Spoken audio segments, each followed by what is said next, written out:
تعالیٰ کبھی آزمائش کے لیے اس کے رزق میں تنگی کرتا ہے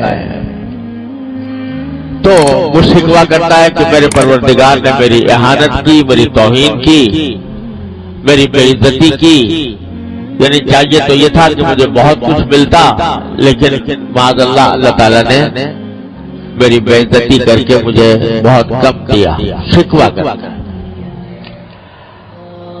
اللہ تبارک و تعالیٰ آگے یہ فرماتے ہیں کہ اگر یہ رزق میں تنگی آتی ہے تمہارے تو در حقیقت اس کی وجہ تمہارے خود اپنے تمہارے اعمال ہوتے ہیں۔ رزق میں تنگی کے دو مطلب ہیں۔ ایک مطلب تو یہ ہے کہ آمدنی کم ہو اور اتنی کم ہو کہ اس میں گزارا نہ ہو سکتا ہو یا کم ہوتا، بہت ہی تنگی کے ساتھ گزارا ہوتا ہو، یہ بھی رزق کی تنگی کی ایک شکل ہے۔ اور دوسری رزق کی تنگی کی شکل یہ ہے کہ آمدنی دیکھنے میں تو بہت ہے لیکن برکت نہیں ہے، اور اس کا نتیجہ یہ ہے کہ ساری آمدنی ہونے کے باوجود آدمی ہر وقت کسی نہ کسی الجھن میں گرفتار ہے۔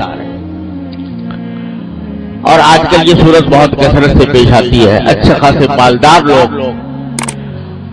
لوگوں کو جن کی آمدنیاں بہت زیادہ ہیں ان کو بھی یہ شکوہ کرتے سنا کہ پتہ نہیں کہاں سے پیسہ آتا ہے، کہاں چلا جاتا ہے، اور نتیجہ یہ کہ پیسے کا اصل فائدہ تو یہ تھا کہ انسان کو راحت ملتی، انسان کو آرام ملتا، اطمینان سکون حاصل ہوتا، لیکن بجائے آرام اور اطمینان حاصل ہونے کے اس سے پریشانیوں میں اضافہ ہو رہا ہے۔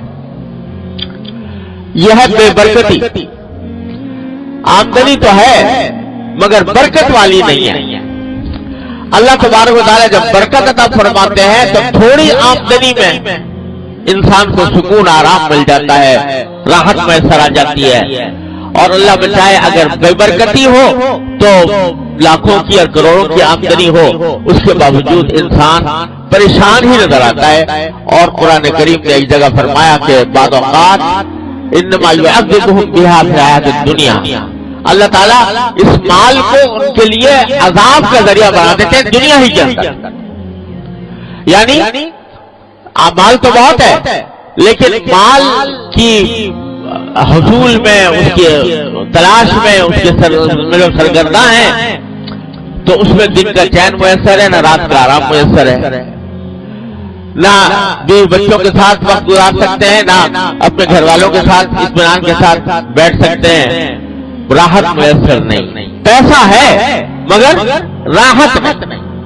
یہ بھی رزق کی تنگی کی ایک بدترین شکل ہے۔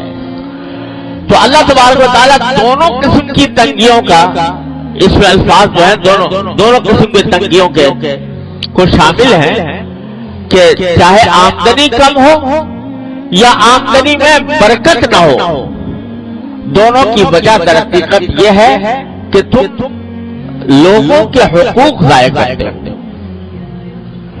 لوگوں کے حقوق کیا ضائع کرتے ہو؟ پہلا ذکر کیا یتیم کا، لا تحاضون علی طعام بلکہ لا تکرمون الیتیم، یتیموں کی عزت نہیں کرتے۔ یہ نہیں کہا کہ یتیموں کو کھانا نہیں کھلاتے بلکہ عزت نہیں کرتے۔ مطلب یہ کہ اول تو یتیموں کی دیکھ بھال میں تمہاری کمی ہے، اور اگر کبھی کوئی کرتا بھی ہے تو اس کا جیسا اکرام ہونا چاہیے، جیسی عزت ہونی چاہیے، اس قسم کی عزت اس کو نہیں دیتے۔